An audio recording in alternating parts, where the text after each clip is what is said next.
E aí, pessoal do Catecúmenos, essa é a nossa primeira aula, onde nós vamos ter aqui um breve resumo histórico dos símbolos de fé de Westminster. Para isso, nós vamos abrir a escritura na primeira carta de Paulo aos Coríntios, capítulo 11.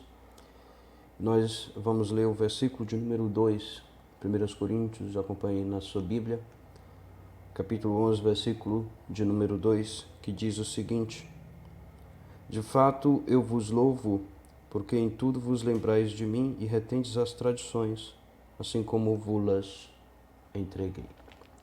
Oremos. Senhor Deus grandioso, nesse momento nós te pedimos que o Senhor esteja conosco, nos ensinando a Tua palavra. Em nome de Jesus, amém. Nós vamos aqui dar início, alguns de vocês já tiveram essa aula, nós vamos relembrar,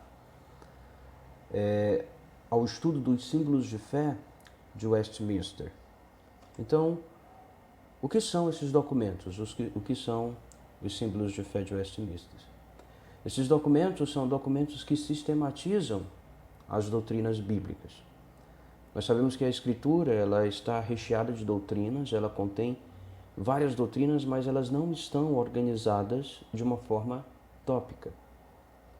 Então, alguns teólogos se reuniram, cerca de 120 teólogos se reuniram, e eles estudaram a Escritura por cerca de 5 anos, sistematizaram a Bíblia, sistematizaram as doutrinas bíblicas e registraram em alguns documentos, que são 3 documentos, que são a Confissão de Fé de Westminster, o Catecismo Maior de Westminster e o Breve Catecismo de Westminster. Que documentos são estes? Como esses documentos surgiram? Por que nós precisamos deles? Essas são as 3 principais perguntas que nós iremos tentar responder aqui nesse nosso estudo. E para nós respondermos essa pergunta, então, nós temos que fazer um breve resumo da história do mundo, da história da igreja cristã. Hoje em dia, se você observar, você vai perceber que nós vivemos no chamado mundo globalizado. Você aqui no Brasil, você pode ter contato com alguém que está no Japão, você pode ser amigo de alguém que está no Japão. Hoje em dia é possível você fazer uma reunião ao vivo com pessoas que estão na Rússia, nos Estados Unidos, na China, em diversas partes do mundo. Mas isso acontece hoje em dia porque hoje em dia existe uma relativa paz. No entanto, nem sempre foi assim, nem sempre houve tanta paz como nós temos nos dias de hoje. Mas no passado, ali, pela época de Abraão, os países, as nações, os povos, eles viviam em constantes guerras uns com os outros. O que possibilita que nós tenhamos essa paz que nós temos nos dias de hoje é, por exemplo, a tecnologia. Hoje em dia você pode comer um fruto, alguma coisa que não dá aqui no Brasil, que dá somente em outro país. Mas naquela época não tinha toda essa tecnologia. Hoje em dia você tem tecnologia para conservar o alimento, você tem transporte rápido para transportar o alimento antes que ele estrague e tudo mais. Mas nem sempre foi assim. Então naquela época as pessoas elas viviam em constantes lutas por território. E um país ele lutava contra outro país, um povo lutava contra outro povo. E quando eles lutavam, que eles conseguiam vencer o maior número de povos possíveis, conquistar o maior número de territórios possíveis, então eles formavam aquilo que nós chamamos de impérios. E no decorrer da história humana existiram vários grandiosos impérios. Houve, por exemplo, o Império Egípcio, que conquistou grande parte do mundo. Além do Império Egípcio, houve o Império Babilônico, que conquistou, dentre outras coisas, o povo de Israel até. Nós vemos a história desse império na Bíblia, assim também como um pouquinho da história do Império Egípcio. Houve o Império Persa, que conquistou também várias partes do mundo. Eles tinham soldados especializados em atacar silenciosamente. Mas o maior de todos os impérios que já existiu foi o Império Romano. O Império Romano chegou a conquistar todo o mundo conhecido de sua época. O Império Romano, de fato, era muito grande. E esses grandes impérios, essas nações, a outra característica daquela época, né, é que as nações, elas não tinham somente um Deus, elas não adoravam somente um Deus. Mas cada nação tinha o seu panteão de deuses, adoravam a vários deuses. Aí você vê alguns exemplos de deuses gregos, deuses egípcios. Então, as nações, elas tinham os seus vários deuses. Só que no meio dessas nações havia uma nação que era diferente, que era distinta de todas as outras, que era o povo de Israel. O povo de Israel acreditava na existência de um único Deus. Eles acreditavam que esse Deus era um ser espiritual e por isso eles não representavam esse Deus na forma de imagem. Eles acreditavam que ele era espírito e que qualquer representação artística de Deus seria ali, não iria conter a glória de Deus completamente, então qualquer representação artística de Deus seria na verdade um outro Deus, seria na verdade um ídolo. Por isso eles não faziam imagens de seu Deus, eles acreditavam que este seu Deus, ele apareceu a um homem chamado Moisés e que entregou a sua lei a eles. E era essa lei então, a lei que regia a nação, o povo de Israel. Na época em que o Império Romano dominou o mundo, ele dominou também o povo de Israel. O povo de Israel também ficou debaixo do poder dos romanos. E foi exatamente nessa época em que o povo de Israel estava debaixo do poder dos romanos que nasceu um homem chamado Jesus, um homem israelita, um judeu. Nasceu um judeu chamado Jesus Cristo. Jesus Cristo exatamente vivia no meio do povo judeu. E quando Jesus cresceu, então ele começou a fazer a sua pregação. Ele começou a pregar que o reino de Deus estava vindo, a chamar o povo ao arrependimento, dizer que o povo precisava se arrepender de seus pecados, que o povo estava em inimizade contra Deus, precisava se arrepender de seus pecados e que logo ele mesmo, Jesus Cristo, ele viria para julgar os vivos e os mortos, ele iria julgar todo mundo, iria punir os maus, iria recompensar os bons. Esse tipo de pregação, que era a pregação de Jesus Cristo, atraiu a ira dos líderes religiosos de sua época. Atraiu a ira dos líderes religiosos judeus, porque Jesus Cristo, ele afirmava que viria para julgar o mundo, e quem faria isso, na visão judaica, seria Deus. Então Jesus estava fazendo de si mesmo Deus, e eles não gostaram nada disso. Eles achavam que Jesus estava blasfemando. E atraiu também a ira dos romanos, porque os romanos, eles viram o poder que Jesus tinha, a influência que Jesus tinha no meio do povo, e eles tinham medo que Jesus, a qualquer momento, ele organizasse uma rebelião contra o Império Romano. Ainda mais porque Jesus afirmava que ele era o Messias prometido ali no Antigo Testamento. Então eles tinham medo que Jesus organizasse aquele povo e organizasse uma rebelião contra o Império Romano. Foi exatamente por isso que os líderes religiosos judeus se uniram aos romanos e eles mataram, eles crucificaram ao Senhor Jesus. Eles acreditavam que se eles fizessem isso, então eles iriam matar aquela mensagem de Cristo, o Evangelho não se espalharia mais. Mas não foi bem isso o que aconteceu. Alguns dias depois, surgiu a notícia de que esse Jesus havia ressuscitado, que ele havia voltado para o céu e que quando os romanos eles mataram Jesus, eles estavam simplesmente cumprindo os planos de Deus, e que um dia Jesus Cristo viria para julgar tanto a vivos quanto a mortos. E os apóstolos, os discípulos de Jesus, eles começaram a espalhar essa notícia por toda a Judéia e, posteriormente, eles começaram a espalhar essa notícia por todo o Império Romano. E o que aconteceu? Aquelas mesmas pessoas que haviam matado Jesus, os líderes religiosos e os romanos, agora começaram a perseguir os seguidores de Jesus Cristo. Começaram a matar, apedrejado, os seguidores de Jesus Cristo. Tanto O povo judeu perseguia os seguidores de Jesus Cristo, os líderes religiosos judeus, como os romanos perseguiam aos cristãos, que eram como eram conhecidos esses seguidores de Cristo. Eles matavam jogando no Coliseu. Eles matavam eles de várias formas.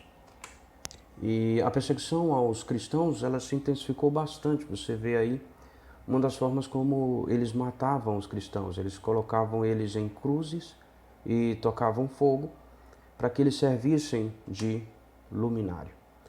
No entanto, essa perseguição sistemática aos cristãos não fez com que o número deles diminuísse. Pelo contrário, o número dos cristãos aumentou. Por quê? Porque os cristãos acreditavam na vida eterna. Porque eles acreditavam que era uma honra e era algo nobre morrer por Jesus Cristo, morrer sem negar o nome de Jesus.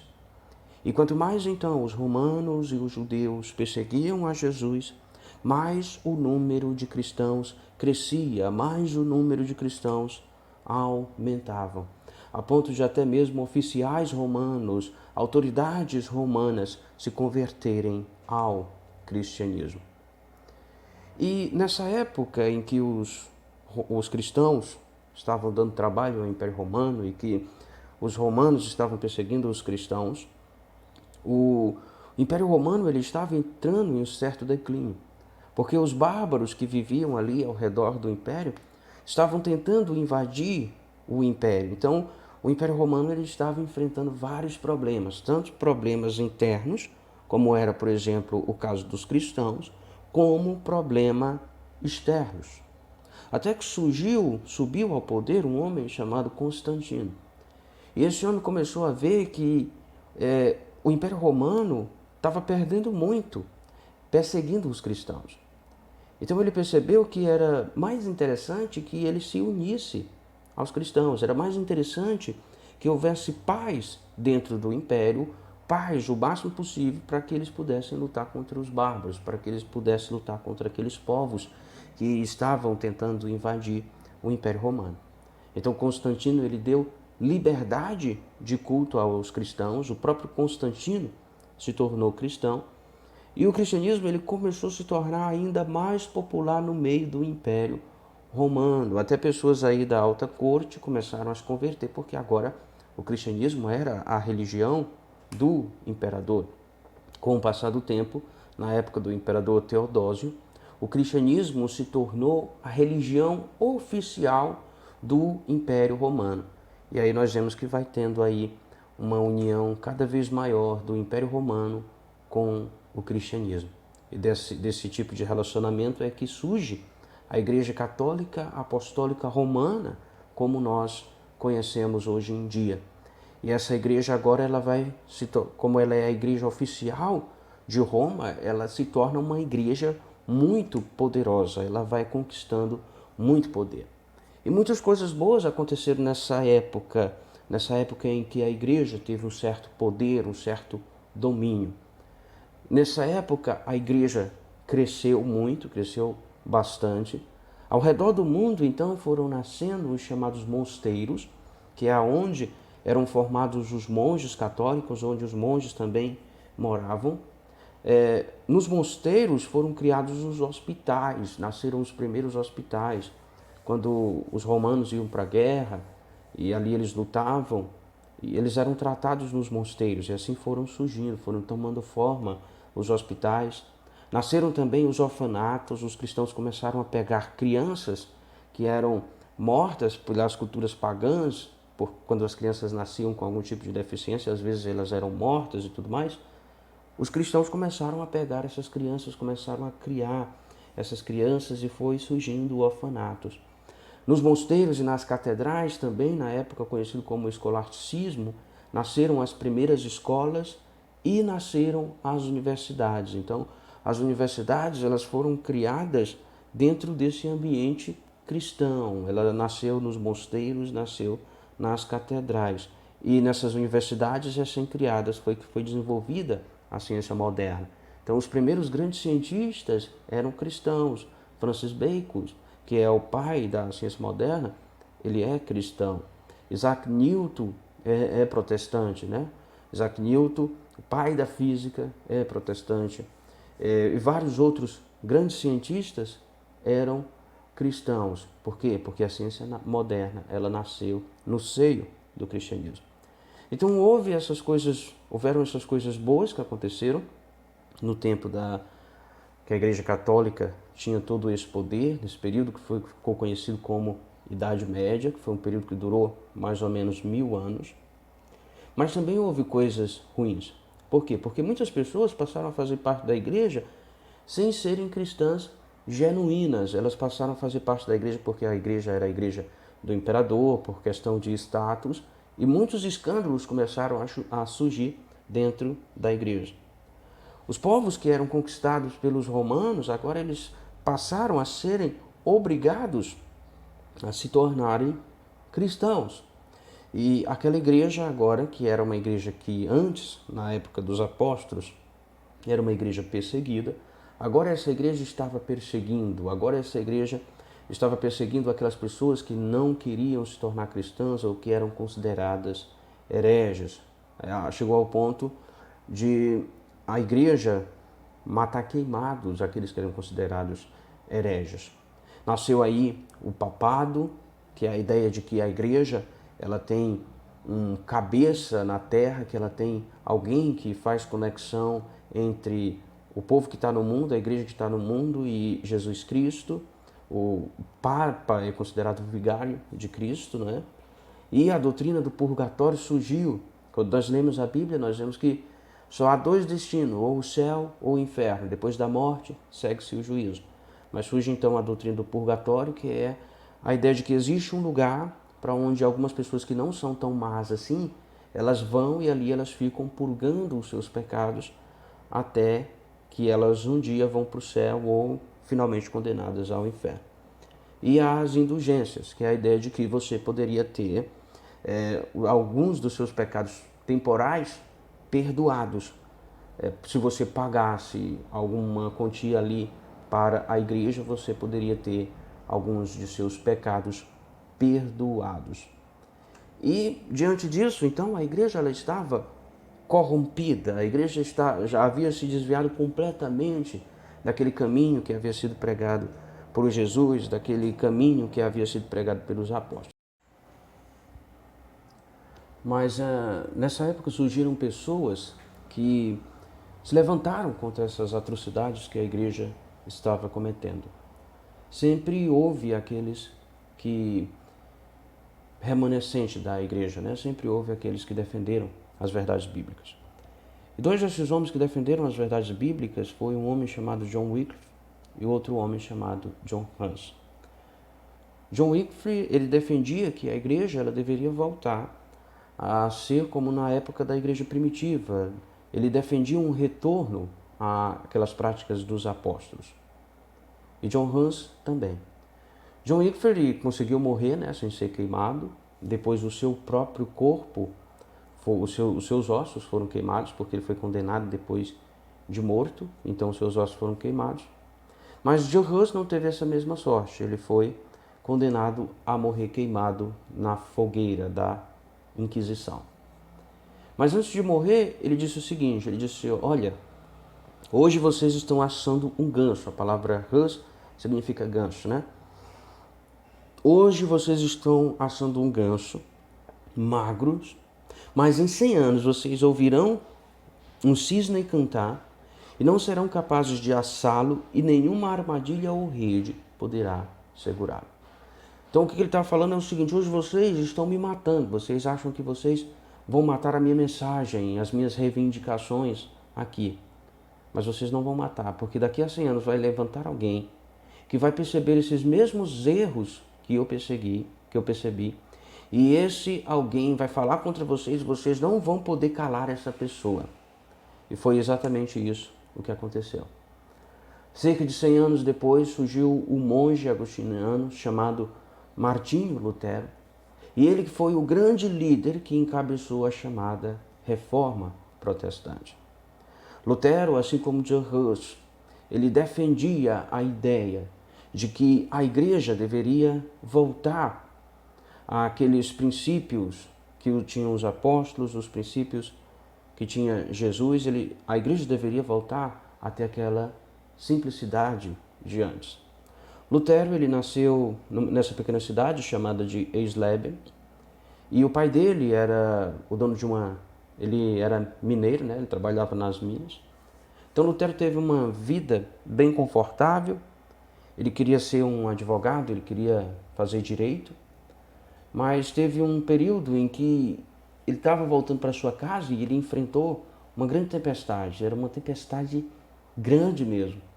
E diante daquela tempestade, então ele fez uma promessa a Santa Ana. Ele prometeu que se ele ficasse vivo, que se ele sobrevivesse, então ele se tornaria padre. E o que aconteceu? Lutero sobreviveu.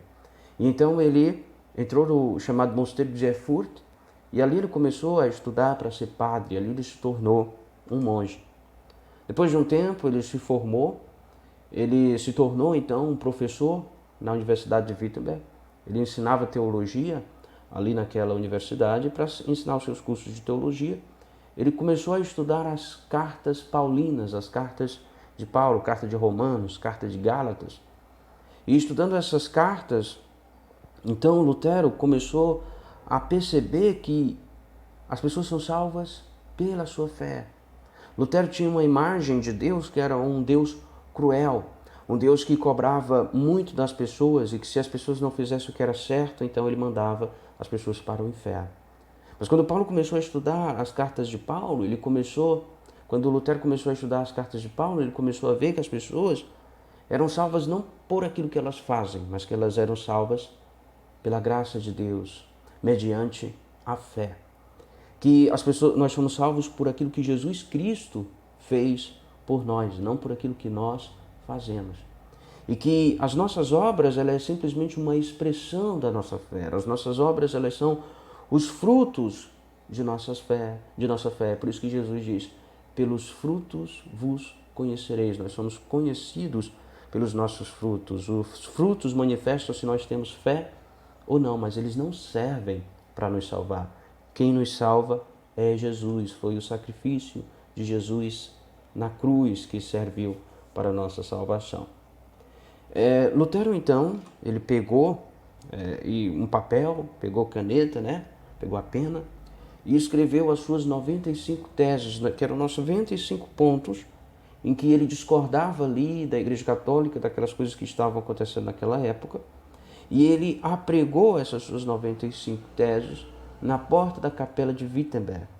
Porque quando alguém pegava, um professor da universidade pegava e pregava alguma coisa na porta da capela, lá tinha um tipo de mural, ali era para que aquele assunto fosse debatido. Então Lutero ele estava chamando a academia para debater aquele assunto. Só que essa notícia das 95 teses de Lutero começou a se espalhar por todo lugar. E ela chegou até os líderes da Igreja Católica. Esses líderes da Igreja Católica, então, eles convocaram Lutero, eles perguntaram realmente o que ele queria dizer com aquelas 95 teses, se ele continuava defendendo aquelas teses, e Lutero continuou firme defendendo aquelas teses. Lutero ele teve um debate com um teólogo chamado João Eck, e Lutero venceu esse debate, continuou ainda defendendo as suas ideias de que a igreja estava corrompida, de que a igreja precisava voltar ali aos ensinamentos dos apóstolos. Então, nesse mesmo ano, Lutero ele escreveu várias importantes obras, 3 das suas maiores obras, que foi A Nobreza Cristã da Nação Alemã, O Cativeiro Babilônico da Igreja e A Liberdade dos Cristãos. Os romanos enviaram uma bula papal dizendo para Lutero se retratar, que ele tinha cerca de 70 dias para se retratar, mas em vez de se retratar, em vez de dizer que estava errado, em vez de dizer que estava enganado, Lutero pegou essa bula papal e ele queimou ela em praça pública diante de todos. No início do ano de 1521, então foi publicado a Bula de Excomunhão de Lutero. Nesse ano, Lutero compareceu a uma reunião do parlamento, a Dieta de Worms, onde ele reafirmou as suas ideias e ele continuou a defender, então, aquilo que ele vinha defendendo todo aquele tempo. Diante disso, Lutero estava correndo um grande perigo. Ele poderia ser morto a qualquer momento pela Igreja Católica. Mas um príncipe chamado Frederico da Saxônia, Frederico, né, ele era príncipe da Saxônia, ele foi convencido pelas ideias de Lutero. Ele começou a ver que aquilo que Lutero estava falando tinha sentido. Então ele mandou sequestrar Lutero e esconder Lutero no seu castelo. E Lutero então ficou um tempo escondido ali no castelo de Wartburgo, onde ele começou a traduzir a Bíblia do grego para o alemão. Então naquela época, os católicos eles não deixavam que as Bíblias fossem traduzidas na língua do povo. E o que aconteceu foi isso. Lutero começou a traduzir a Bíblia do grego para o alemão. E assim ele traduziu a primeira Bíblia que foi traduzida aí para a língua vernacular, para a língua comum, para a língua do povo. Nessa mesma época foi inventada a prensa por um homem chamado Gutenberg. E Gutenberg, o primeiro livro que ele imprimiu, o primeiro livro assim impresso do mundo foi a Bíblia de Lutero. E ele então pegou essa Bíblia e distribuiu para o meio do povo. O povo começou a ler as Sagradas Escrituras e o povo começou a ser convencido pelos ensinamentos de Lutero. No princípio, Lutero queria reformar a Igreja Católica. Lutero queria fazer com que aquela igreja voltasse a ser como a igreja primitiva. Mas os católicos não haviam aceitado essa reforma. Então o que aconteceu? Aquelas pessoas que começaram a seguir Lutero, elas se separaram da Igreja Católica e assim nasceu uma nova igreja que foi a chamada Igreja Luterana. Foi exatamente assim que surgiu a primeira igreja protestante, que foi a Igreja Luterana. O luteranismo ele começou então a se espalhar por outros países, além da Alemanha, pelos países da Europa, os países nórdicos, surgindo igrejas luteranas em todo lugar, na Suécia, na Dinamarca, na Noruega, na Islândia. O luteranismo começou a crescer. E esses eram os 5 pontos que eram defendidos pelo Lutero e pela Igreja Luterana. O primeiro ponto é sola gratia, que significa somente a graça. Nós não somos salvos pelas nossas obras, nós não somos salvos por aquilo que nós fazemos. Nós somos salvos pela graça de Deus. Nós somos salvos não porque nós somos bons, mas nós somos salvos porque Deus é bom. O segundo ponto é sola fide, que significa somente a fé. Nós somos salvos mediante a fé em Jesus Cristo. Nós somos salvos porque nós depositamos fé nele, mediante esse ato de nós depositarmos fé nele. Terceiro ponto, solo Christus, somente Cristo nos salva, somente Cristo é o mediador entre Deus e os homens. Não há papa para mediar o relacionamento de Deus com os homens, não há santo, é somente Cristo que nós vamos adorar.